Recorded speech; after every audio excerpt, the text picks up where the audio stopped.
लेकिन आज एक इम्पॉर्टेंट डेवलपमेंट भी हुई है, वो है इलेक्ट्रिसिटी वायदा आज लॉन्च हुए हैं एमसीएक्स पर। इसी पर बातचीत करते हैं। हमारे साथ इस पर बातचीत करने के लिए एमसीएक्स के चीफ बिजनेस ऑफिसर ऋषि नथानी मौजूद हैं। ऋषि नमस्कार और कंग्रेचुलेशंस इस लॉन्च के लिए। तो पहले तो ये जानना चाहेंगे कि इसके पीछे की स्ट्रैटेजी रैशनले क्या रहा। ग्लोबल मार्केट्स के लिए इलेक्ट्रिसिटी कॉन्ट्रैक्ट्स, इलेक्ट्रिसिटी वायदा होना कोई नई बात नहीं थी, लेकिन इंडियन मार्केट्स में अपने आप में एक बड़ी डेवलपमेंट है। क्या स्ट्रैटेजी इसे लाने के पीछे और मोस्ट इंपॉर्टेंट किस तरीके का पार्टिसिपेशन आप यहां से एंटिसिपेट कर रहे हैं? धन्यवाद दीपाली। आज मुझे भी बेहद खुशी है कि ये इलेक्ट्रिसिटी कॉन्ट्रैक्ट बहुत अच्छे तरीके से लॉन्च हुआ है और हमने इसमें काफ़ी पार्टिसिपेशन अच्छा देखा है सुबह से। तो ये एक बहुत रिक्वायरमेंट थी मार्केट के लिए, क्योंकि आज इंडिया विश्व में तीसरा लार्जेस्ट पावर मार्केट है और एक इलेक्ट्रिसिटी फ्यूचर से लोगों को आगे के लिए हेजिंग करना बहुत आसान हो जाता है। स्पॉट मार्केट है लेकिन उससे इमीडिएट कंजम्पशन की रिक्वायरमेंट पूरी होती है, लेकिन जो आगे चल के जो रिक्वायरमेंट रहती है हेजिंग की, प्राइस रिस्क मैनेजमेंट की और एक प्राइस डिस्कवरी की, वो सब एक फ्यूचर्स मार्केट से मुमकिन होता है। तो ये जो आज हमने फ्यूचर्स कॉन्ट्रैक्ट लॉन्च किया है, इसके माध्यम से डोमेस्टिक कंज्यूमर्स हो चाहे प्रोड्यूसर्स हो, सबको ही इसमें ये लाभ मिलेगा कि ये कॉन्ट्रैक्ट के माध्यम से वो हेज कर पाएंगे। ओके अच्छा, जो इनिशियल पार्टिसिपेशन लॉन्च से लेकर अब तक रहा है, क्या वो अनएक्सपेक्टेड लाइंस पर रहा है ऋषि? हाँ जी, अभी तक 1000 लॉट से ऊपर ट्रेड हो गए हैं और 30% ओआई भी बिल्ड हुआ है उसका, तो काफी अच्छा पार्टिसिपेशन है। और अगस्त, सितंबर और अक्टूबर तीनों वायदों में इसमें भागीदारी रही है मार्केट की, तो इसीलिए हम तो इसको सक्सेसफुल लॉन्च ही मानेंगे। बट ये तो अर्ली डेज हैं, आगे चल के देखेंगे। बट हम यही आशा करेंगे कि मार्केट ऐसे कॉन्ट्रैक्ट को सराहे और इसमें ट्रेड करे और अपने प्राइस रिस्क मैनेजमेंट के लिए इसका उपयोग करे और ये कॉन्ट्रैक्ट और बढ़े आगे और इसमें वॉल्यूम्स आए और ओआई बिल्ड हो। ओके अच्छा, ये कॉन्ट्रैक्ट क्या बाकी जो स्टैंडर्ड कॉन्ट्रैक्ट्स है उन्हीं की तरह काम कर रहा है? फिर चाहे वो मंथली कॉन्ट्रैक्ट्स हो, साइज हो, किस तरीके का सेटअप है पूरा?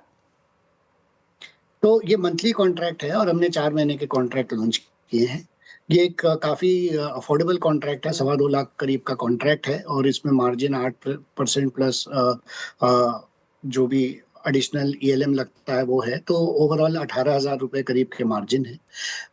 ये कॉन्ट्रैक्ट में एक खासियत ये है कि ये जो रोज के आईएक्स के जो स्पॉट प्राइसेस हैं उसके 30 दिन का एवरेज पे इसका कटान होगा। तो इसीलिए इसमें, क्योंकि इलेक्ट्रिसिटी थोड़ा वॉलेटाइल भी रहता है, तो इसमें यही एक ग्लोबल प्रैक्टिस भी है। यदि आप देखें इलेक्ट्रिसिटी कॉन्ट्रैक्ट्स यूरोप में जो ट्रेड होते हैं या जापान, ऑस्ट्रेलिया कहीं भी ट्रेड होते हैं, तो ये ग्लोबल प्रैक्टिस है और उसी को हमने भी अपनाया है। अच्छा, इसमें जो डेली प्राइस लिमिट है वो वही फॉलो होगी जो कि सेबी ने सेट की हुई है? मार्जिन रिक्वायरमेंट इस कॉन्ट्रैक्ट की किस तरीके से रहेगी? हाँ, तो जो डेली प्राइस लिमिट है वो पहले 6% का सर्किट, फिर 3% का सर्किट, 9% का डेली प्राइस लिमिट है इधर दोनों तरफ में। और मार्जिन जैसे मैंने बताया 8% मार्जिन है इसमें, प्लस 1.25% का ईएलएम, तो करीब 9.25% मार्जिन आता है। 2.25 लाख के कॉन्ट्रैक्ट में, 2 लाख के कॉन्ट्रैक्ट में करीब 18-20 हजार रुपये मार्जिन आता। ओके अच्छा, आगे जाते हुए पार्टिसिपेशन, इनिशियल पार्टिसिपेशन को देखते हुए कैसे आप एक्सपेक्ट कर रहे हैं? और दूसरी बात ये, क्योंकि अब एनएससी भी 14 जुलाई को लॉन्च करेगा, कंपटीशन किस तरीके का रहने वाला है? जो ट्रेडर्स हैं उनके लिए क्या आप अपॉर्चुनिटी देख रहे हैं?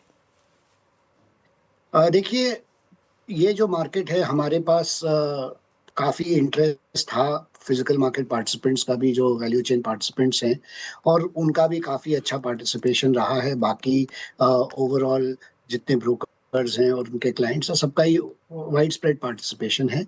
और हम तो यही चाहेंगे कि और लोग इससे जुड़ते जाएं ताकि उनके प्राइस डिस्कवरी और रिस्क मैनेजमेंट में उनको भी एक सहायता मिले। जहाँ तक कि दूसरों का कॉन्ट्रैक्ट लॉन्च करने की बात आप कर रहे हैं, तो हम तो चाहेंगे कि ये मार्केट और बढ़े, और ये मार्केट विशाल है। इसमें मेरे हिसाब से अगर सभी इसको एकत्रित होकर इस मार्केट को विस्तार करें तो सबका भला होगा और इस मार्केट का भला होगा और देश का भला होगा। तो इसमें कोई आपत्ति नहीं लगती मुझे। ओके अच्छा, एक चीज और ऋषि जी, अगर हम short term medium term fluctuations की बात करें इस सेगमेंट में, उनको टैप करने में कितनी हेल्प मिलेगी इन फ्यूचर से, प्लस सबसे ज्यादा बेनिफिशियरी आपके हिसाब से कौन सी सेगमेंट रहेगा? कमर्शियल इंडस्ट्रियल सेगमेंट रहेगा, डिस्कॉम्स रहेंगे, डिस्ट्रीब्यूशन कंपनीज रहेंगी, या सबके लिए एक विन विन पार्टिसिपेशन रह सकता है? देखिए, ये जो कॉन्ट्रैक्ट है ये सबके लिए है और ये सबके लिए एक विन विन कॉन्ट्रैक्ट है।